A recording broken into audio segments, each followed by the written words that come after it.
Hi guys, and welcome back to Fountain of Books. Today we're going to talk about my 21 and before 2021.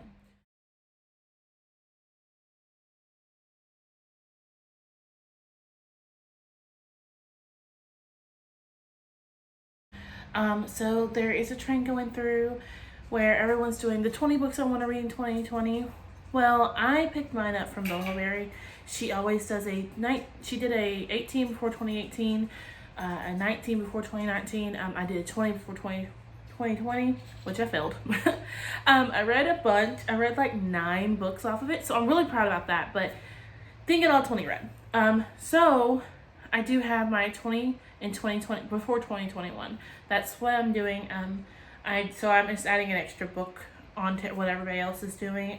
And I'm doing a little twist to mine. I'm going to draw a book to 2 books out of a cup every month. I have already done my January, so I know what I'm reading for January. It is Those Girls by Chevy Stevens. This is all about a pair of sisters who run away from an abusive father. Yeah, from an abusive father. They ended up in another town. They changed their names, and I believe a sister goes missing, right? Yeah, one of the sisters go missing, and they have to figure it. Now they're like having to go back to what happened the summer they left and all of that kind of stuff. So it is a thriller. I'm super excited to get into this for January, but that's number 1. That's the one I did pull for January. Number 2 on my list is Gloria O'Brien's History of the Future by A.S. King. I read Everybody Sees the Ants. Something about nature. Hold on. Everybody Sees the Ants. Guys, I cried. I did not understand what was going on, but I loved it so much. Everybody Sees the Ants was such a good, it's like contemporary with like a mystical twist, which is from what I understand, what A.S. King writes. So this one I'm super excited to get into. I bought it this summer, and never got to it. It was on my 20 for 2020, and I just haven't had a chance to get to it, so I'm excited to pick it up in 2020 and get it read and have my opinions for you guys. The next one I have is 9 Perfect Strangers by Lainey Moradi, right? This one was all over. Honestly, I got it at a book sale. My library did as many books as you can fit in a bag for $5, and so of course I showed up and filled like 3 or 4 bags. And this was one of the ones there. I literally picked it up for the cover because I had seen it everywhere on BookTube and Bookstagram. 10 Days at a Health Resort really change you forever. These 9 Perfect Strangers are about to find out. I'm not sure what this is about. I just sat and read the synopsis. I'm still not sure what it's about, but I want to get it read. I want to know my opinions on it and whether it should be on my shelves or not, and if I want to keep it or if I want to donate it to somebody who would love it more than me. Number 4 is Legend by Marie Lu. I know everyone's probably read this series. She already has it's a trilogy now.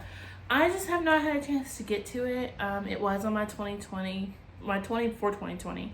And so now I really want to get to it and read it and see what my thoughts are. Number 5 is actually my only reread on this list. When I set out to make this list, I wanted it to be only books that are on my shelves that are unread, that have been there for more than a month or 2. And I wanted them to be not to be tomes. I think I have like maybe 1 tome. I have to look how many pages it is. I think I have 1 tome, but no tomes. This one's on my list. It is a reread because my little sister for my birthday bought me the second one, and I remember very little about the first one other than the fact I loved it, and it was a unique twist on some of the one trope. I can't remember what the trope was, so I want to read it and see what my thoughts are again, so I can move on to the next one because I remember really wanting to, and that is Inescapable by Amy A. Birchall. I've seen her name elsewhere. I don't know what else she wrote, but this one, I believe you follow Eve. She moves to a new town for college and crap starts happening. Like, that's literally what I remember. So it's almost like the whole I want to forget everything and read that book again. I'm at it with this one, and I'm super excited to see where this one ended up. And it is a signed copy. I bought it at a local bookstore here, and I thought it was really, really overpriced. I think I paid like 27 something like that dollars. And then I get it home and open it up to read it and realized it's signed. That's why it's so much. And the bookshop I bought it from was a charity bookshop.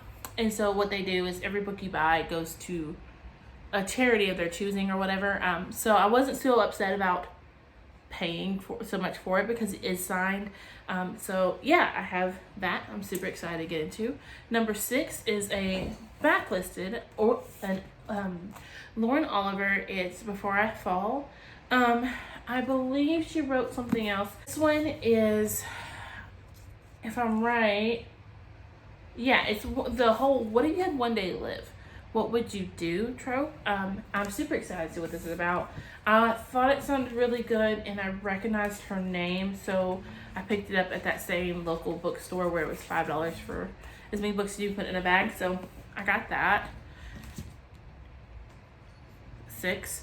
Number 7 is The Unbecoming of Mara Dyer by Michelle Hawken. Guys, I have not read this yet. I know there was a lot of hype. I bought it. My wife and I, when we got married, our wedding presents to each other, we each got like, I think we did $100. No, we did $60 that we got to spend on whatever we wanted. I got books. I'll leave it linked below, but there's a website called thriftbooks.com, and they have a sale where every book's like $3, and it's a whole list of thrift deals, what they're called. And it's like $3 per book, and if you spend more than $10, it's free shipping. So Destiny got 20 books. Some of them I've already read. This one I had not, and I had seen it all over BookTube again and Bookstagram. So I picked it up and thought, why not? Let's see what I think. And so I want to get to it in 2020. Number 8. I did think for a second there. It's All the Light All the Light We Cannot See by Anthony Doerr. Now I know this is a historical fiction about I believe it's World War II, maybe something like that. I'm not 100% sure. I know it is a historical fiction. I've seen a lot of people talk about it, and a lot of the booktubers I follow love it, so I want to give it a try. Again, I did buy it in the book sale from the library, so I want to get to it and see what I think. Again, if it needs to be on my shelves, or if I should get rid of it. Number 9 is Game of Thrones by George R.R. Martin. My wife got me to watch the show. I love the show. I'm only on season like 4 or 5. I think we're on 5. We do Game of Thrones nights when I'm off. We just we'll pick out on the couch, pop some popcorn, and watch 9 episodes. So I want to read the books though. They are tomes. I think this is my only tome on this list is the is Game of Thrones. But for this one, I'm hoping to, whenever I draw it, do it as an audiobook. So that way I can clean the house, do mopping and cleaning and everything like that and listen to this. It's just something I need to do and see whether I want to continue with the series. I'm sure I'm going to want to. I do have Storm of Swords on my shelves, and that's number 3. Dance of Thieves, I want to say, is the second one. It's Clash of Kings is the second one.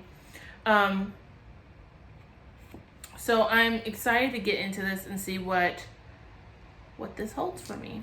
And 10 is World War Z by Max Brooks. It says the author of the Zombie Survival Guide. So my cousin is the sweetest person alive. He goes to Dayhab. It's a day program. He has autism. He's high functioning autism, but he has autism, and so my grandmother takes care of him every day, and so he goes to Dayhab, and they teach him how to do daily things and budget and all that kind of stuff. It's really, really cool. Well, they take them to the library like once or twice a week, and every week he finds some book or books he thinks I need. Usually they're gems like this where I'm like really interested in reading it, and sometimes it's books I have a extra copy of. Like I'm reading Awakened with Becky, and he bought me a second copy of Awakened at the library. I'm just gonna mail it to her. And send it off to her because I know it'd be a good home, and she loves the series as much as I do, so might as well build up her House of Night series for her. So yeah, he brought me this one, and guys, I'm just really interested in it. My wife watches Walking Dead. There it is. See, told you, The Walking Dead, and I find the dead the most interesting. I don't really care about our characters or what they're going through.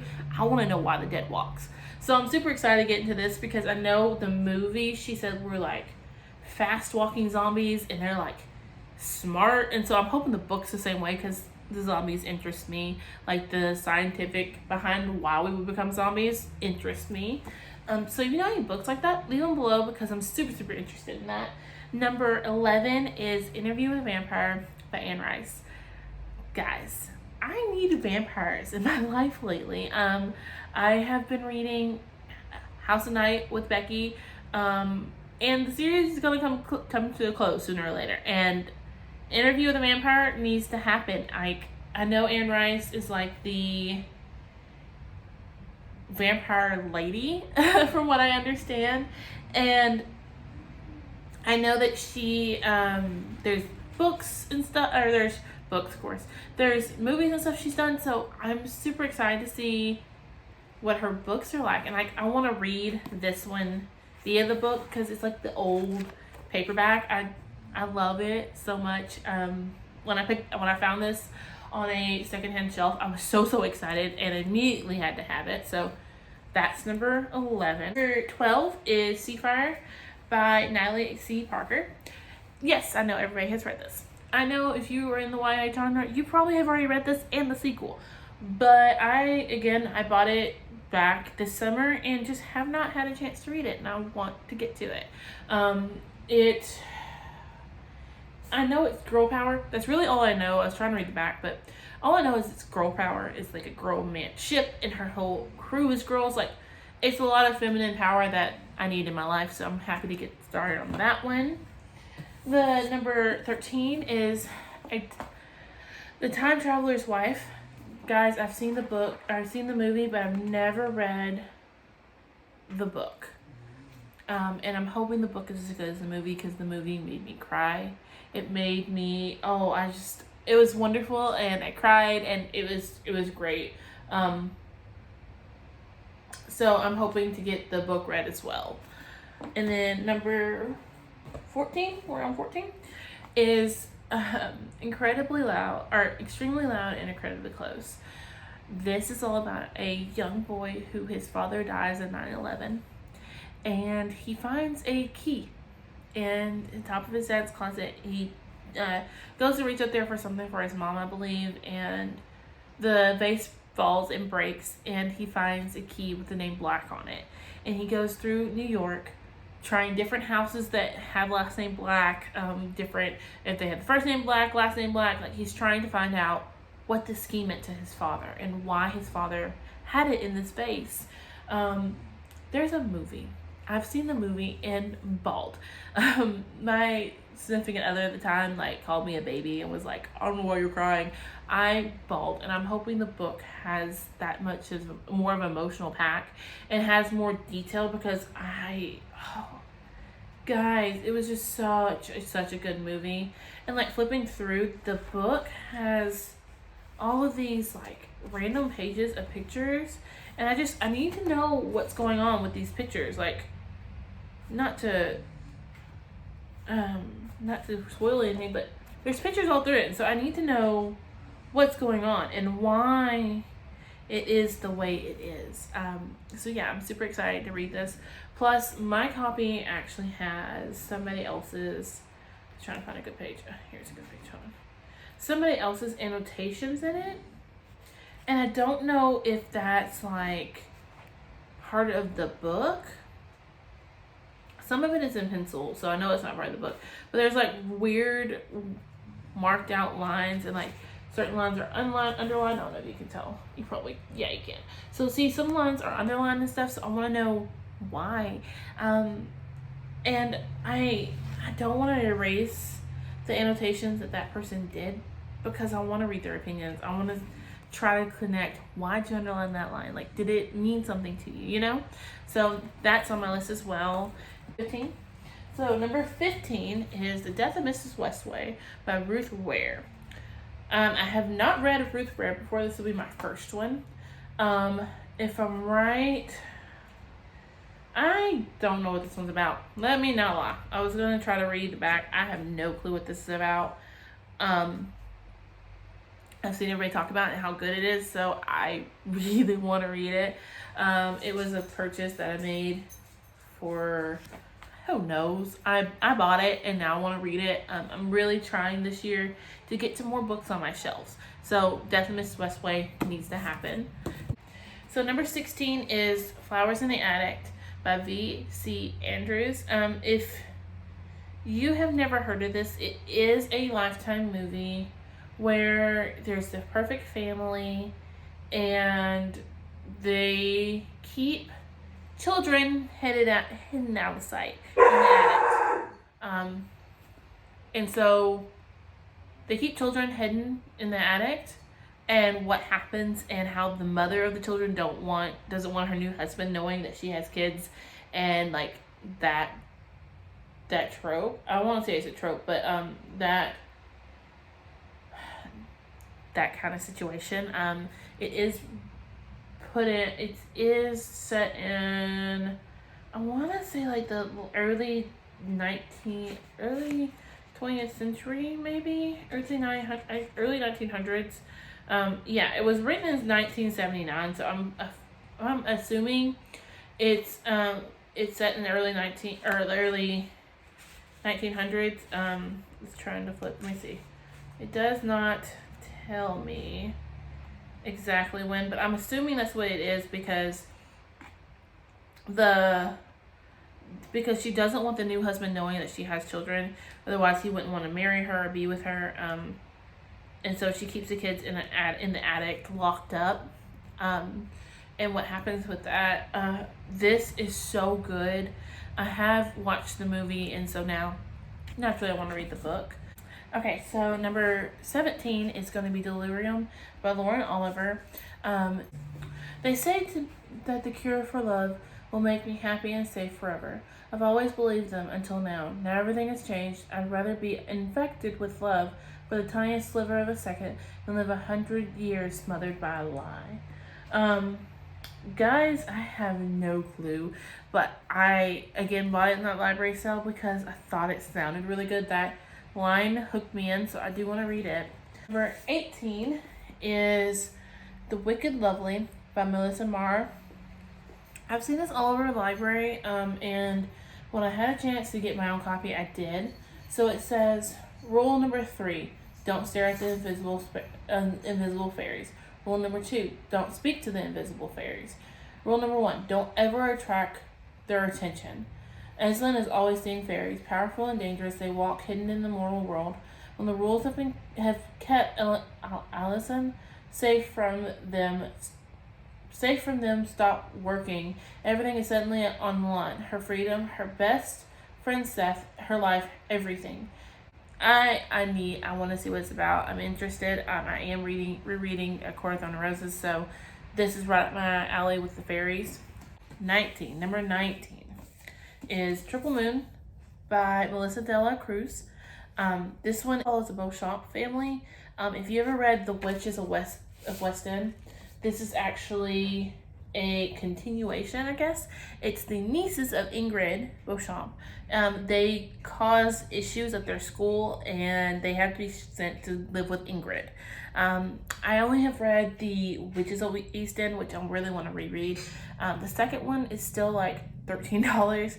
I just have not brought myself to want to pay that much for a backlisted title. But I will have it in my hands, and I do want to read that whole series, and I want to read this one as well. This one came in a book box. Don't remember which one it was now, but I do want to get to it in 2020. Okay, so the last two on my list is Shift by Hugh Howey. I read Wool earlier this year and loved it. It was a buddy read for me and my best friend. She picked it. I was like, I'm not gonna like this. Why did I let you pick the book? I don't know, but she actually picked a good one, so I give Jessica that. If she's watching this, hi love. I'm sorry for underestimating your choices. And so this is the second one in the series. I really, really want to get to this one this year. I will say that this one, it does the whole, okay, the sequel is going to be the prequel. So it tells us what happened before Wool happened, and I just have not brought myself to want to pick it up because of that. So putting it on this list is going to make me get to it and make me go ahead and read it quicker than what I would by myself. And my last one on this list is Fight Club by Rachel Caine. This is number 10. Yes, 10 in the Morganville Vampires series. There's 15 in this series. I personally feel like this series ended after number like 7 or 8. I feel like she's just now continuing with our characters and like giving us more books of them. The main plot has been wrapped up for a couple books, and I just keep reading because I love our characters. I love Eve and I love Claire. I love them all. So yeah, this is my last book on this list. I'm not gonna hold all these up. There's no way I could. But yeah, that's my 21 in before 2021. If you like this video, if you like seeing my animals and them not let me film because I think they should be a part of every video, let me know. I would be more than happy to have you here to talk to you and to conversate with you. And yeah, if you like these videos, I will link more after this. You can go watch one of those, and I will see y'all in my next one. Bye guys. See, bye. Bye.